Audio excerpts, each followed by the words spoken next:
Good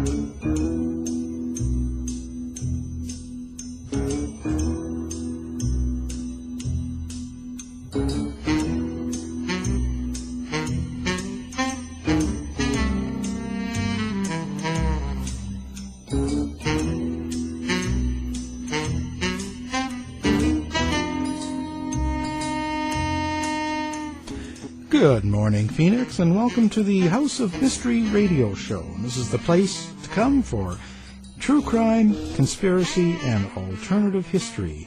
Only on KFNX 1100 Independent Talk Radio. We're here every Saturday morning, 6 to 7 a.m., and I'm your host, Al Warren.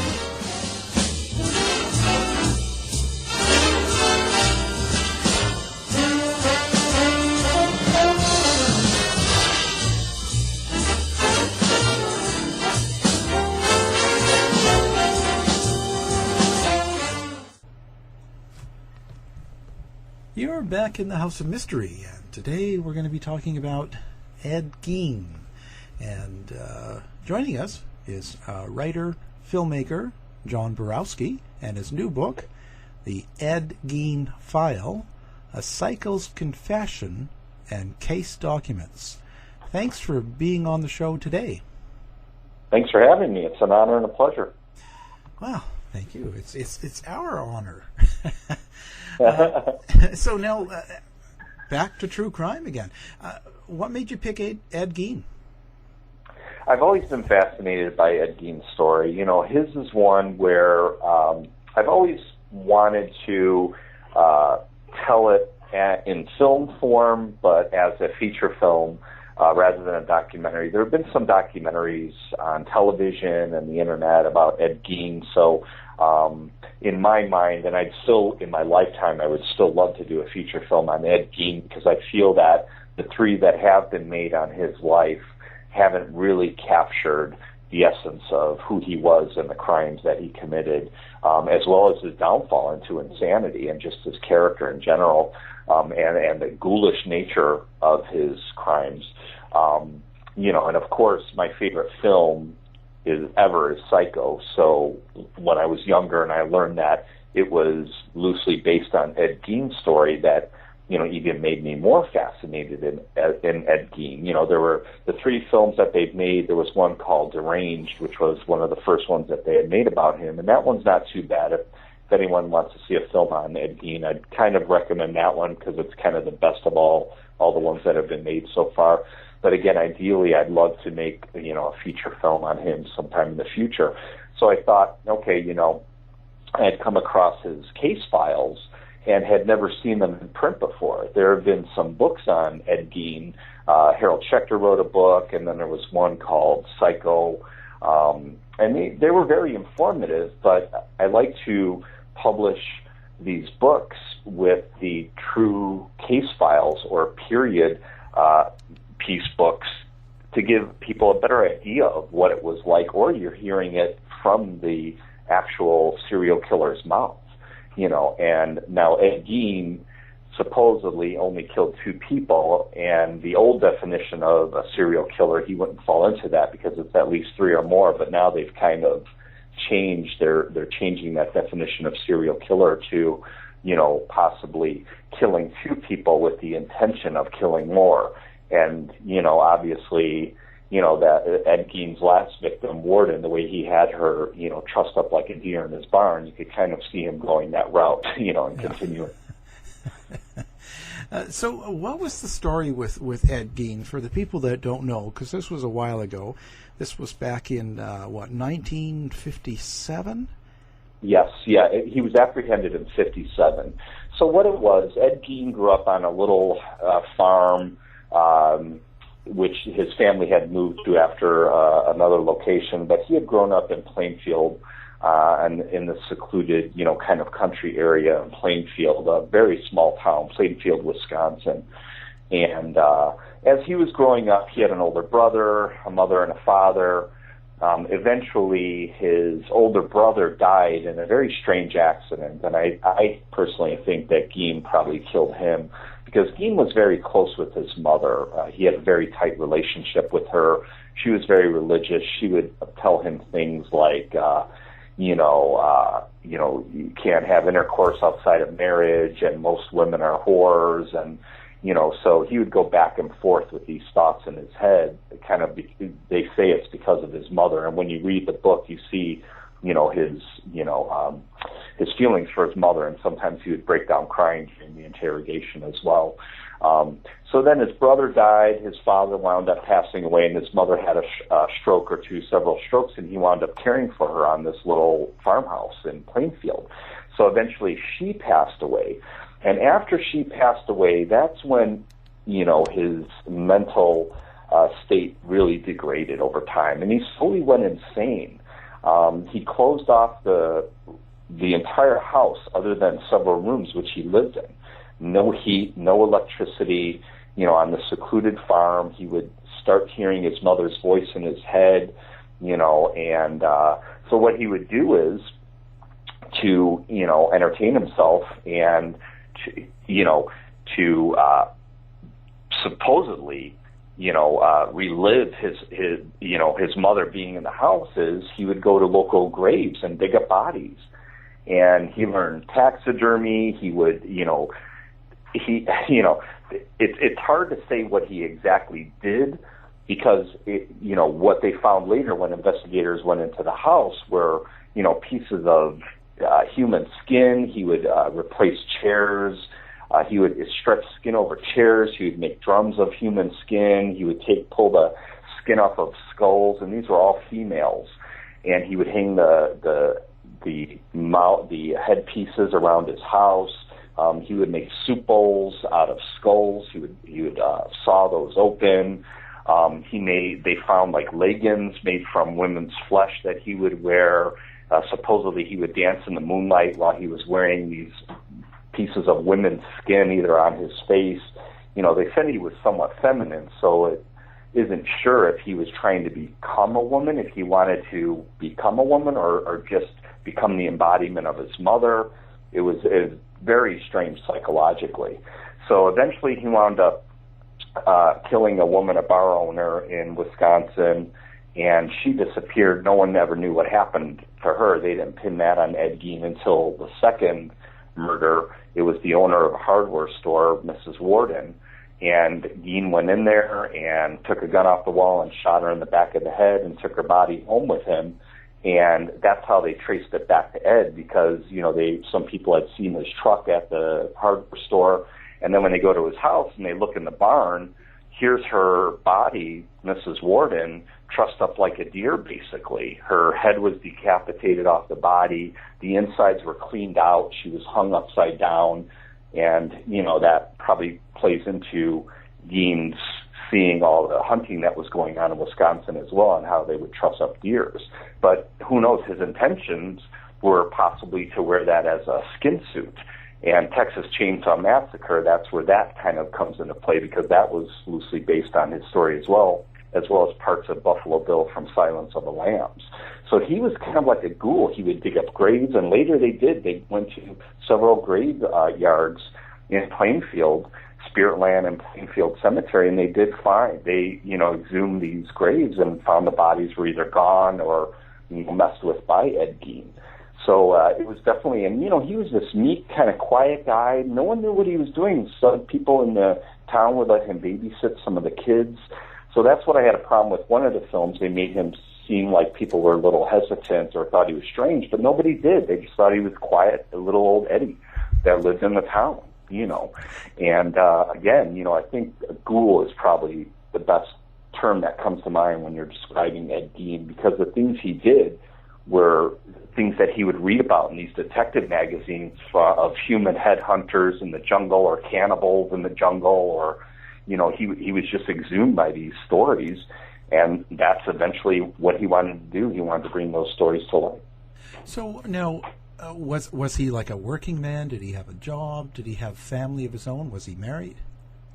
No, he was single. I think he went out on one date with a woman in the town, and she came forward later to describe that he was nice to her. There was no problem. And he just worked on that farm. He owned the farm, and that was it. He had no other job that I know of. So, he owned the farm and lived on it, and that was it. I don't know, what type of income was coming in for him, but that was all he did. Now, there was a teenager that was babysitting at some point. I think it was either before the two murders or between them, and she disappeared. So some people think that he may have taken her too, but nothing was found later. It was very strange, and I don't think there's ever been an incident where I've seen someone apprehended and there's no mugshot. They didn't take a mugshot of him. There were photographers that, at the scene at his house and after that had taken pictures, but there was no mugshot. It took years just to go to trial. I think it was about 5 years just to go to trial. It was very strange. I think, obviously, the town of Plainfield and Wisconsin, were embarrassed by this. But, eventually, Gein just wound up in a psychiatric hospital in Wisconsin, Mendota, and that's where he lived out his life. So, imagine, I spoke with John Wayne Gacy's psychiatrist, Helen Morrison. She used to work at Mendota, and she told me the story about when she was working there. She asked, well, who's this old man staring out the window? And that's, he was just this unassuming little old man that would wear women's skin and create, furniture from skin and, dig up bodies and murder people. And it's just a strange ending for this, serial killer that's known throughout the world now. I mean, there were album covers made from him, T-shirts, and he's just become like this kind of folk, creature, monster in U.S. history. But it was a true story, and he actually existed. So what do you think the fascination with him is? Just that he was taking the body parts and the skin and the lips and then all that stuff and doing things with it? Yeah, I think, there were several aspects. One, that he was this unassuming guy that lived on this farm in Wisconsin and kind of the middle of nowhere in this country town. And, no one realized what was going on. And I think it was really the ghoulish things that he did. How, you rarely hear of somebody making furniture of human skin and belts out of nipples and, vests of skin. And, he would keep hearts and, various parts of the female anatomy in his house. And, I think, people, again, when we hear these stories, people wonder why. Why do people do these things? But he slowly went insane over a period of years after his mother's death. They found one coffee can filled with chewed bubble gum. Like, he would chew gum and he would just put it in this can. They found a whole can filled with that. They found, a box filled with women's dentures and all these strange things that he was collecting. And like I said, he basically lived in these two rooms. So when the story broke at that time, wow, he had 10 female heads in his house, and he made furniture from women's skin, and he would dig up bodies, and it was so ghoulish. It was like something out of, a Universal horror film, or, the story of grave diggers and grave robbers. But, he didn't do it for profit. He just did it for his own pleasure. Huh. And now, was he eating body parts as well, or was it just all for dress? Yeah, that's what's unknown. When they did, supposedly when they found the last body in his barn, they had also found on his stove a heart in a pan. So was he going to eat that? What was he going to do with that? Who knows? So he may have been a cannibal. When you read the book that I published, he denies a lot of things, but then he kind of backtracks and, mentions, what he would do with them. So, he never really actually admitted being a cannibal, but they found, pieces, of heart and liver and things either in the fridge or on his stove. So they thought, okay, well, maybe he did do these things. Because, when we hear about these serial killers, sometimes it's the serial killer that tries to up others, whether it's body count or, just in terms of being more disgusting than others have been, whether it's cannibalism or vampirism. But Gein wasn't like that. So the press, I think at first, as always, they probably swung it, wow, he's most likely a cannibal, and he's a gravedigger, and he's a ghoul, and, all these things. So, it's been said that he may have been a cannibal, but it's very hard to prove that. So with the two that we know that he killed, was he doing the same thing? I'm just trying to picture, like he was raving, he was going to graveyards and taking bodies out and using the parts for, lampshades and bowls. Why did he choose a couple of live victims?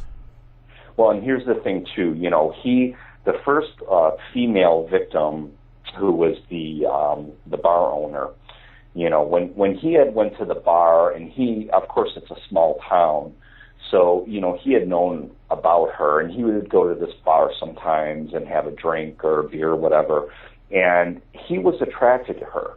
So that's kind of what Robert Bloch used to influence Psycho, where Ed Gein would have these feelings of attraction to women, but then, he would hear his mother's voice saying, all women are whores, if you're not married to them, it's not right, there's no such thing, of intercourse before marriage. So he would have these feelings inside him, and then when he would hear his mother's voice, or think of what his mother said about them, then there would be this rage and hatred that would fill him inside. So I think he was attracted to both of these women, but then, when he would hear his mother's voice, that was, kind of his way of saying, all right, well, I'm going to take them off the face of the earth because of what they did. There's even, I don't want to tell too much about Worden, the last victim, but there's interesting things that Gein says in the book that I published that I had never even knew before, of his reasons why. And it usually has to do with, biblical versus infidelity, intercourse outside of marriage, things like that his mother supposedly hammered into his head so that he had these thoughts. And that's supposedly the impetus behind him killing these women. There was an attraction and then a revulsion that caused him to kill them. How do you think he lured them back to his ranch? Well, the first victim, after the bar closed, he shot her in the bar. And he had a truck, so he would just put the body in the back of his truck. And then the second victim, he shot her in the hardware store, put her in the back of his truck, drove like halfway home, and then supposedly went back home and got a car and transferred her to the car because they found the truck with the blood on the back of it. And that's another reason, a piece of evidence that they tied into Gein. So that's what it was. Obviously he wasn't charismatic. He wasn't like an H.H. Holmes. He was just this quiet, shy, country guy. So, he didn't have the prowess to lure these women back to his place. His two victims, he shot them and threw them in a truck or car and took them back to his place and worked on their bodies. I believe they did find the head of the first victim on his farm as well. But, for them too, who knows what he did. Maybe they were, maybe he, after a certain point of taxidermizing or working on the flesh from women from the graves, maybe he wanted fresh victims so that, he could even try them on. That's why I think he would have continued forward, because he had only, killed two women only, but still. Yeah. And so now he eventually got caught. And what happened to him in the trial? Well, there wasn't really much. He was quiet. It was, I believe, it was a fairly quick trial. There was a lot of secrecy. They didn't go to trial until 4 or 5 years after he was arrested. It was very, very unusual. I think just the trial and that whole process could be studied. So it was highly unusual that it took so long. But then eventually, when they went to trial, they just found him. There was nothing strange or unusual about the trial. Everybody agreed, because, again, when you read my book that I just published, the Ed Gein File, there are psychiatric testimonies, and they all say, well, he's clearly insane. And that's when they decided, okay, well, let's just send him to Mendota Psychiatric Hospital in Wisconsin. Wow. So, and what ended up happening to him? That was it. He lives out his entire life, as an elderly man at Mendota. there was a time in the 70s that he tried to appeal to either be set free or sent to another psychiatric hospital, but that was declined by the judge, obviously. But and that's what I think the strangest thing is. Now, this book, supposedly, what you'll learn supposedly is that his interrogation was recorded on reel-to-reel, the old-time reel-to-reel tapes. And it does say in my book from the files that I discovered, they say that those are lost. So, I don't know if they're gone, if they still exist. It would be interesting to hear his actual voice, but they may be gone forever. But what they did was someone had transcribed all of those reel-to-reels for the case file, and those are the files that are in the book that I published. Yeah, it looks really, really interesting. You've got it says for the first time in print, you've got his full confession and the official case documents. How did you get a hold of those? Those were all from Wisconsin.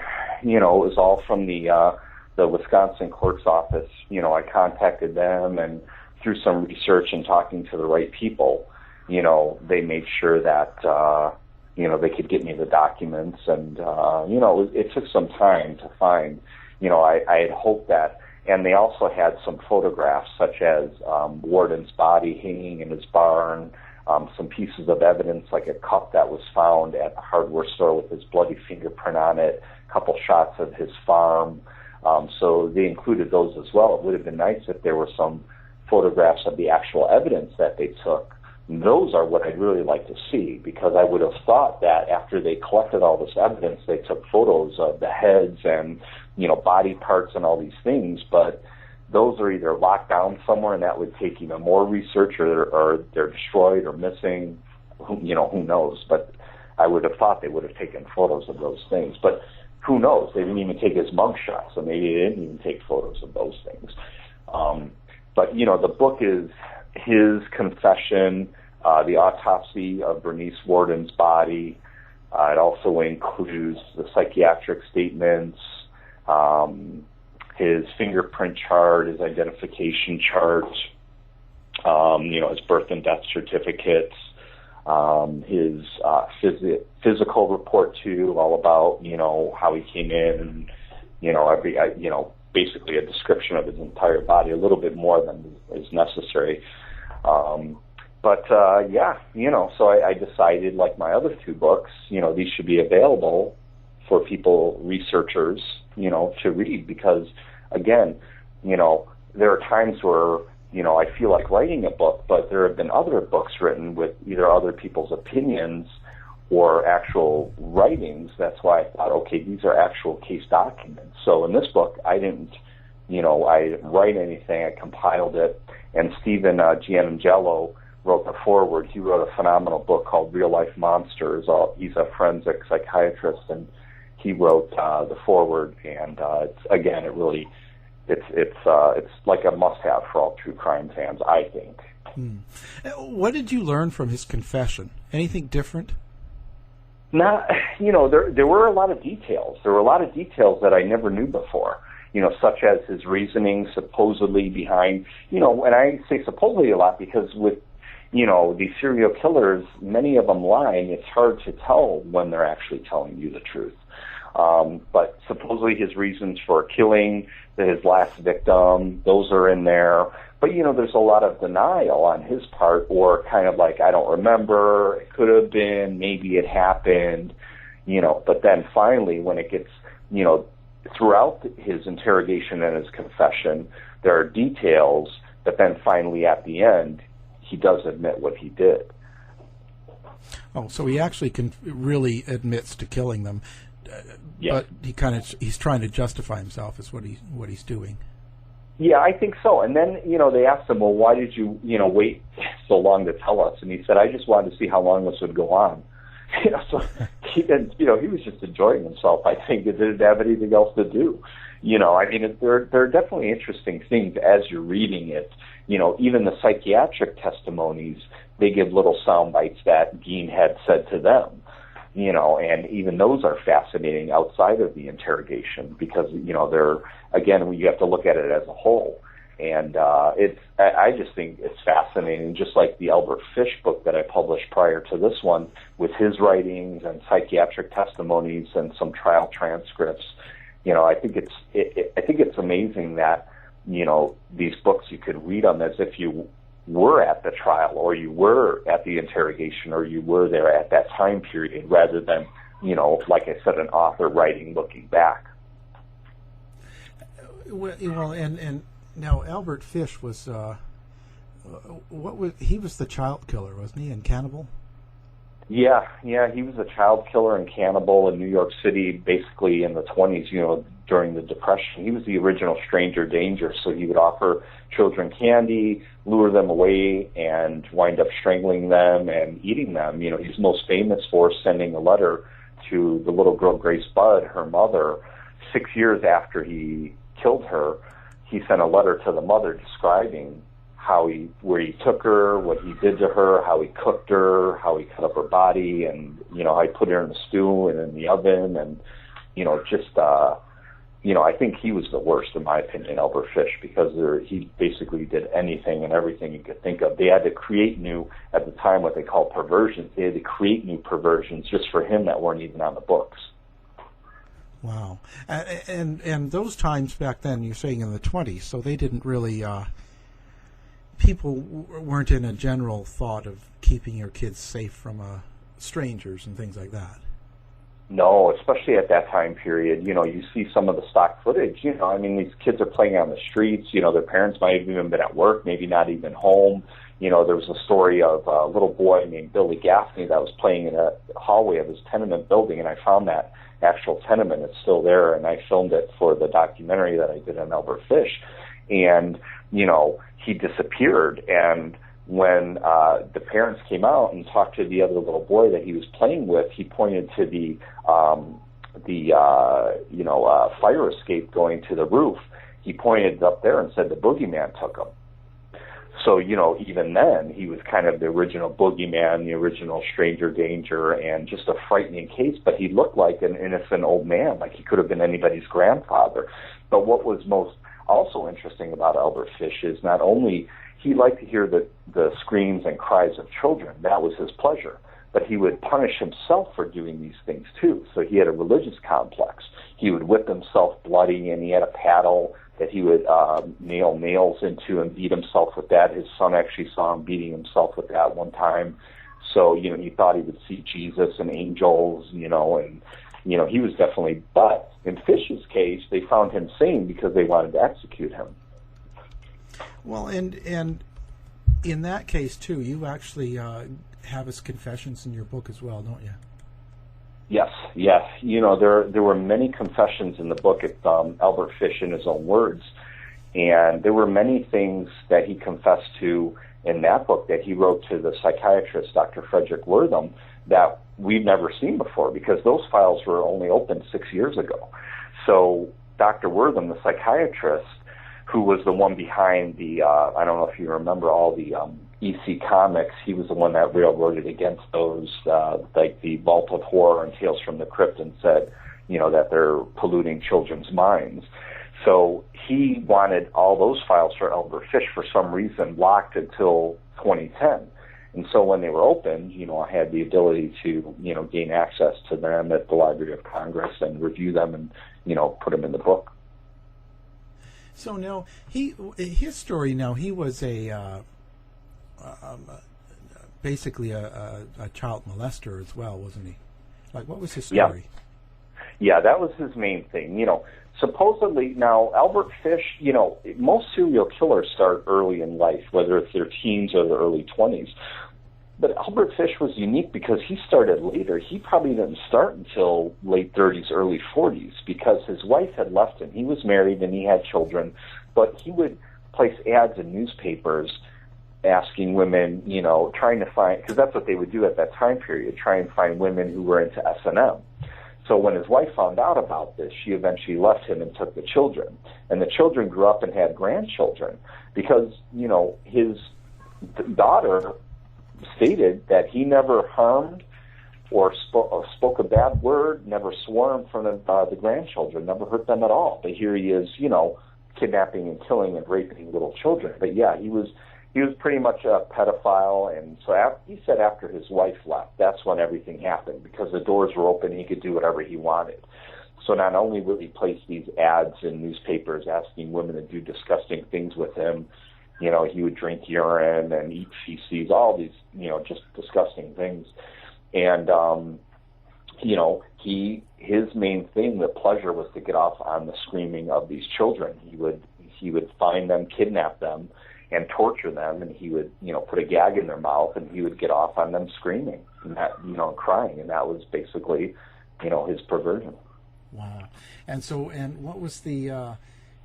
He was actually cutting them up, or what was he doing to their bodies? Yeah, like, you know, it's not known how many victims he had. We know for sure Grace Budd because he confessed to that one, the little girl that, you know, he killed and cannibalized. But we don't know how many. You know, he was a house painter, so he would travel all across the United States, going from state to state, painting these houses, and he had empty houses available to him. So, you know, he would kidnap these children and rape them, maybe let them go, and they wouldn't say anything, or some he would kill. But what he did with Grace Budd is, he said after he killed her, he left her head in an outhouse that was near the house, and her body, but he would cut parts of her flesh off. He said the ass was the sweetest part of the body, so that's what he would like. So he said he baked her ass in the oven with strips of bacon on it, and the rest he made a stew out of with, you know, and he described, you know, carrots and, you know, potatoes, what he would put in the stew. So, you know, when I created my film, it's interesting, you know, when you're watching the visuals, if you turn the sound off, it's just an old man making soup and stew. But, you know, it's really when you turn the sound on, that's what makes people, you know, there were people that walked out on the movie, and my comment was, well, you know, I succeeded in what I wanted to do, you know, and that was, you know, that was the point. I mean, I don't want people to walk out, but if I succeeded in pushing it to a point where it's, you know, so vile, like Albert Fish himself, that's kind of the point of the film. But again, it wasn't that graphic, but when you combine, you know, his words, and I had an excellent actor, you know, reading his words, so when you combine that with the visuals, for some people it's just too much to take, and the fact that it's children. Right. Now, he was also into self-harm of some sort, wasn't he? Oh, yeah. Just, you know, just like the flagellants, you know, who were a religious sect, you know, that would whip themselves, you know, and that's what he would do. You know, he would whip himself bloody, beat himself with his bloody paddles, and he would take rose stems with the thorns on them, insert them into his penis. Because, you know, when people are in S&M, it you know, you have to continually top the last pain, and that's how Fish was. He would take alcohol-soaked cotton balls, stick them in his anus, and light them. You know, he would stick, needles under his fingernails. So eventually, when they apprehended him, you know, they wound up tracing the letter that he wrote to the mother of Grace Budd. They wound up tracing it, and they wound up catching him, apprehending him. Well, he told the authorities, I punished myself as penance for killing these children. Well, they didn't believe him. So they took him to a hospital, and they took him an X-ray of his abdomen, which is in the book. And on this X-ray, you could see his bones, and you could see 29 needles that he stuck up into his perineum that somehow stayed in his body forever and didn't hit any major internal organs. You know, some were like 3 inches long. You could see the eyes of the needles inside him. And the big myth, the big, you know, kind of urban legend is that he shorted out the electric chair, because he was the oldest man ever executed in the electric chair at Sing Sing prison. So, you know, he was tried and, you know, found guilty, and, you know, his you know, penance was, you know, death by electric chair. But, you know, that theory that the electric chair shorted out, I found the book of his executioner, you know, and in the book, the executioner writes that nothing unusual happened. He was gone in a couple minutes. It only took a couple minutes. So people sometimes want to believe those urban legends, and there have been times where I went online and people post that, and I say, well, no, here's the quote from his executioner. They don't believe it, because they want to believe the urban legend.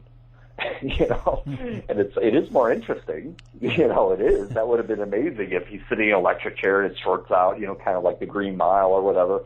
But no, it didn't affect it at all. Wow.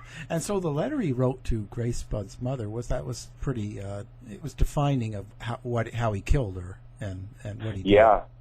Well, and that's the thing, Albert Fish, when, he was arrested first for kidnapping before they, found the girl's body, he said it wasn't kidnapping because the mother let me take her. Because, we have to look at the Depression, people were desperate. So he put an ad in the newspaper basically looking for a strong young man to help him on his farm. Well, he didn't have a farm. He was basically lying. He wanted to get a little boy. He was into younger boys. So when he went to the Budd's family's house in New York, he saw that this kid was the boy was kind of a big kid, and he wouldn't be able to handle him. So then he saw a little Grace Budd, and she looked kind of boyish to him.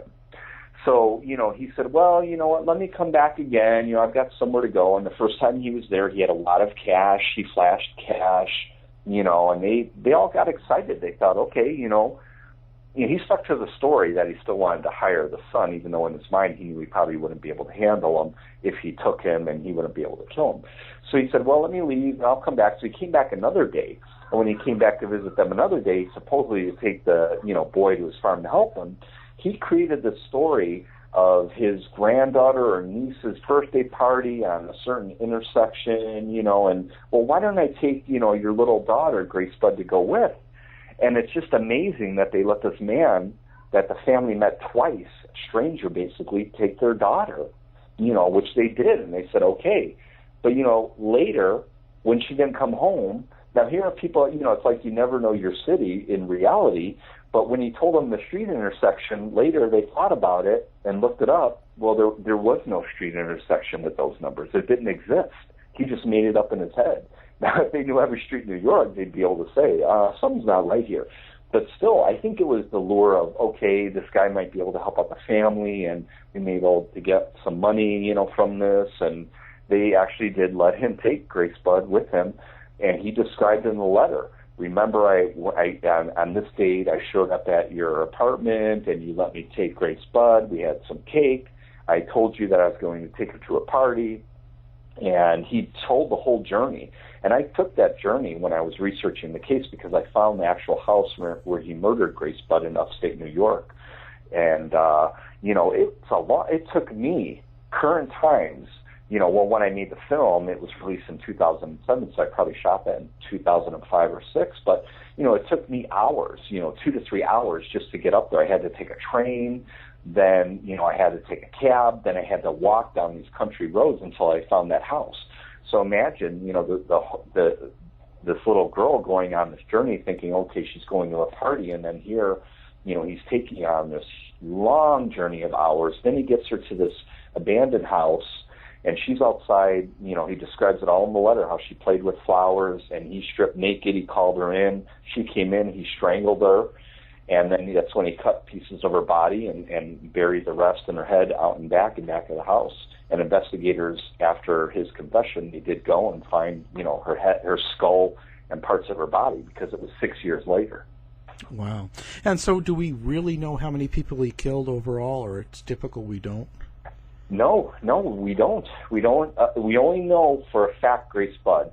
Possibly Billy Gaffney, that other little boy that he had taken out of the fire escape, which, he said he did at the end after when he was in prison, but we don't even know that. So, it could have been 2, it could have been dozens, it could have been hundreds, we don't know. We just have no idea. I mean, definitely he molested many children, but as far as killed, we have no idea, and he didn't confess to any others. So what did he actually get convicted of? He was convicted of the murder of Grace Budd. Just the one murder, and he got executed for that. Yeah. A lot of times in these cases, just like the H.H. Holmes case, he was just tried for the murder of Benjamin Peitzel, who he did murder. But there were there was the murder of Peitzel's 3 children, which Holmes did as well, who he confessed to later, but not at the trial. But if he wasn't convicted of the murder of Benjamin Peitzel, they had the children's murders, which they could, pull out and deal with those. But usually when it's just the one murder, they're like, okay, at that time period, they said, okay, if we could get them on this, because that's where all the evidence is, They had, like Fish had, the letter, the confession letter they wrote about Grace Budd, they found her body, or what was left of it. And with H.H. Holmes, it was Benjamin Peitzel. I mean, they did find the children's bodies as well, too. But, at the time, and when I published my book on Holmes, The Strange Case of Dr. H.H. Holmes, Holmes's own story in there was written just before the trial. So, of course, it's Holmes saying, oh, I was like an uncle to these children. I would never kill them. It's basically him trying to say he's innocent. But it's still an interesting read. Yeah, very good one. Now, was Albert Fish married? He was, but he never remarried after the first wife.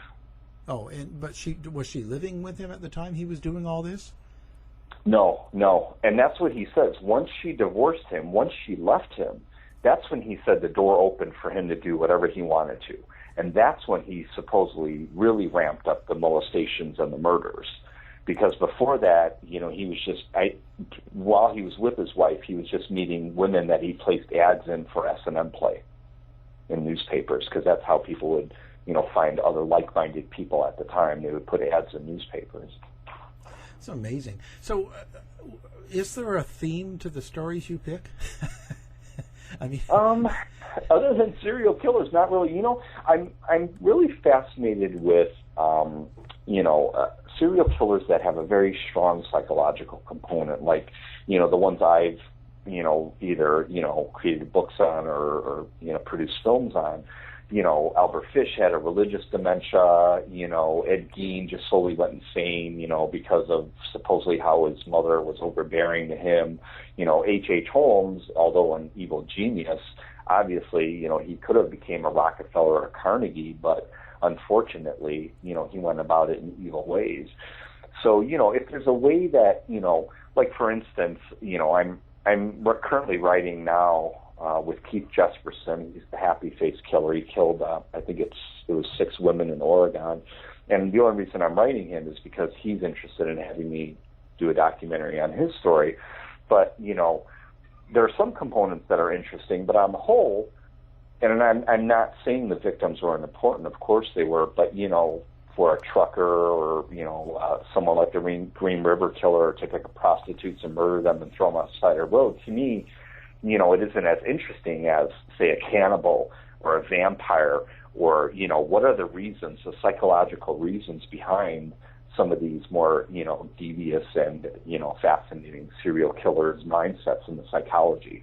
And, when I've studied them, I believe there's a lot of environmental factors, like Jeffrey Dahmer as well, that, it's either, it might not be abuse, it could be trauma, but, there were things that happened to them in the formative ages, definitely between like 7 and 12, that, it kind of formed them in the path they were going to go on for the rest of their life, or the things they were interested in.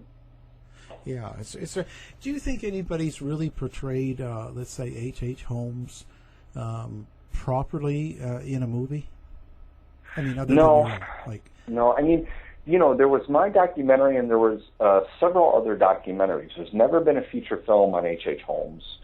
I think there was a film where he was sort of a supernatural spirit. I'm not sure, but the documentaries that I had seen, one was interesting. It was National Geographic, and it was a documentary, and it had Holmes riding a bicycle with a cape on, and I don't know where they got that from. I'm like, okay. He must have had a cape that I didn't know of, and he must have liked to ride bikes that I didn't know of. Right, yes. Anything for visuals. So, it's interesting now that, supposedly, again, the DiCaprio movie is going on, but, I'm anxiously, optimistic, just because Tom Cruise had the rights at first. They lapsed to the book Devil in the White City. Then DiCaprio bought the rights after that. Years ago it was said that he was doing the film. Now the latest news last August was that Martin Scorsese is going to direct. But again, we haven't heard anything since then, and that was August. So is it going to happen? It might not. And these things fall apart all the time in Hollywood. I love it because I heard they're even going to fictionalize it, possibly, making it in the film version where Holmes worked with Burnham, or they worked together. Burnham was the architect of the World's Fair, and of course Holmes was the architect of his murder hotel. So, and in a way I hope they fictionalize it, because that way I could give lectures about the true story. Yeah. Did you like the way American Horror Story sort of did it? Yeah, that was interesting. And what was also interesting, that when Kathy Bates was describing it, she read an exact line from my documentary that Harold Schechter said, that the rooms were soundproof with asbestos, It's the exact line from my film. And of course I know every line by rote, so I'm like, oh, that's pretty cool that they did it in black and white, and a little nod to Holmes in my movie. I'm like, oh, it's kind of cool, Yeah. Yeah, I think by far it's the best thing out there now for that, for a drama, sort of. Maybe they'll end up doing a movie with Scorsese. You never know.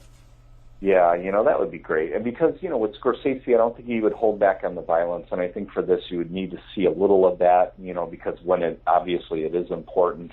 And, he's a master filmmaker. I mean, he's one of my favorites. So it is in good hands if it actually goes through. So, like I said, I would still love to do a definitive Ed Gein movie sometime in the future. If I could, raise enough money, I think that would be great.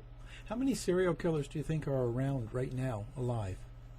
Oh, man. They always say there's at least, I think now they're saying there's always at least 50 maybe. But, I definitely know the Long Island serial killer. They haven't, caught them yet. And I think there was another one in Ohio.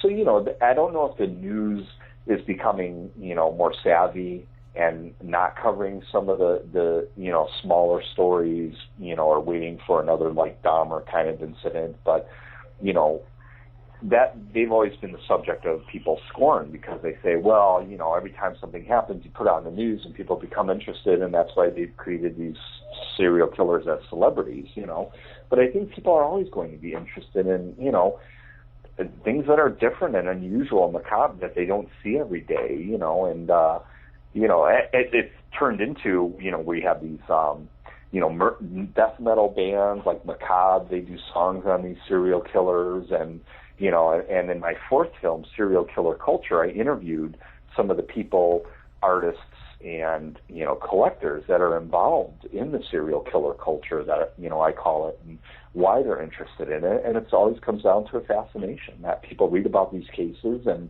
they either want to create art on it, or some people want to collect their things, whether it was their autograph or something they owned, or their underwear or hair or fingernail clippings, and it still goes on nowadays. There's a big business on it. Murder Auction, is a site that has, lists hundreds or thousands of items that you could buy, whether it's artwork or, pieces of, their own body.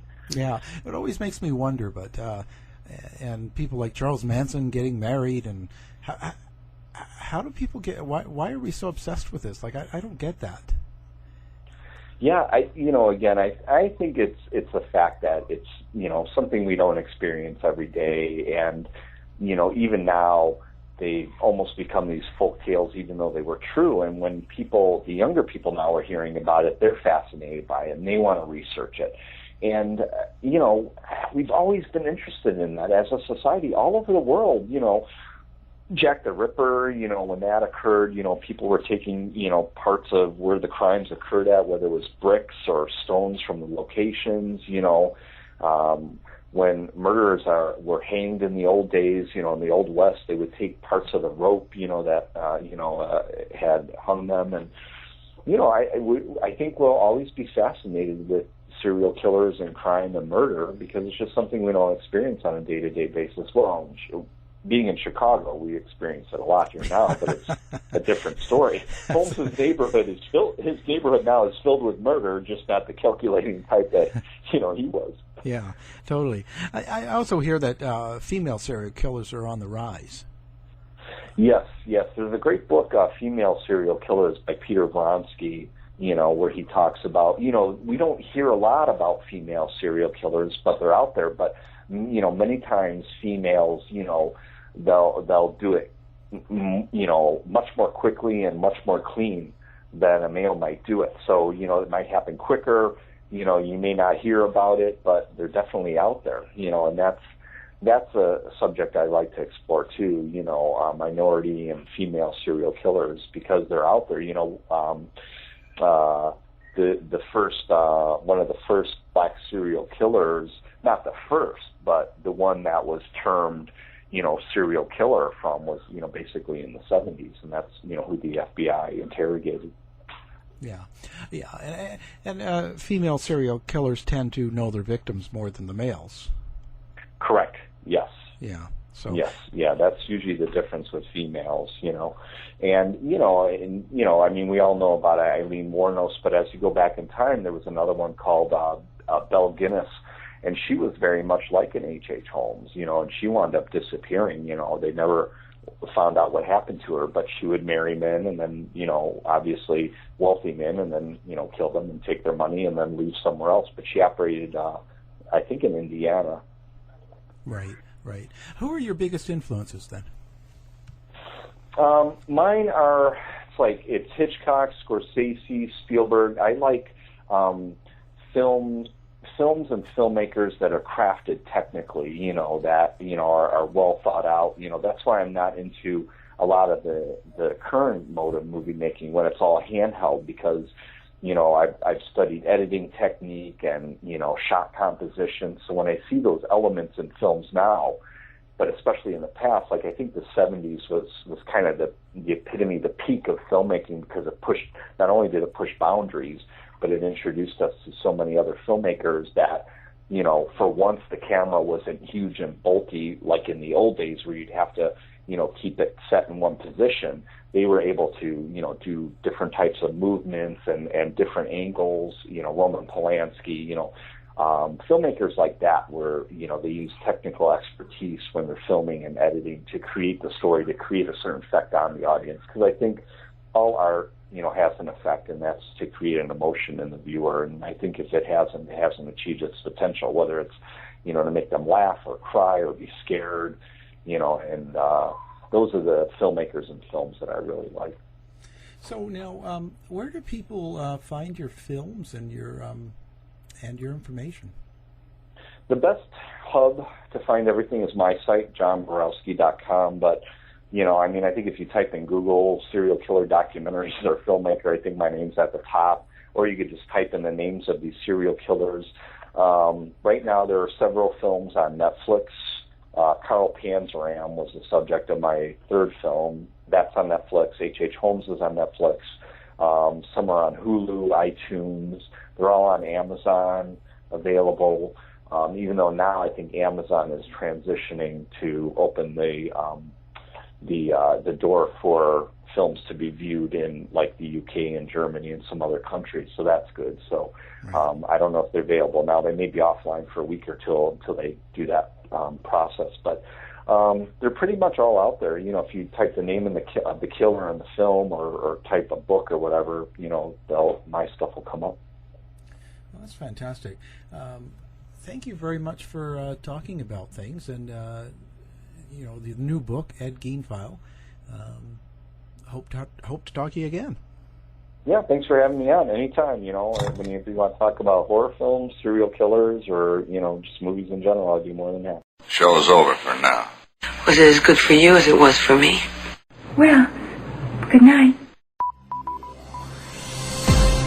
This has been a production of the Z-Talk Radio Network. I'll be back.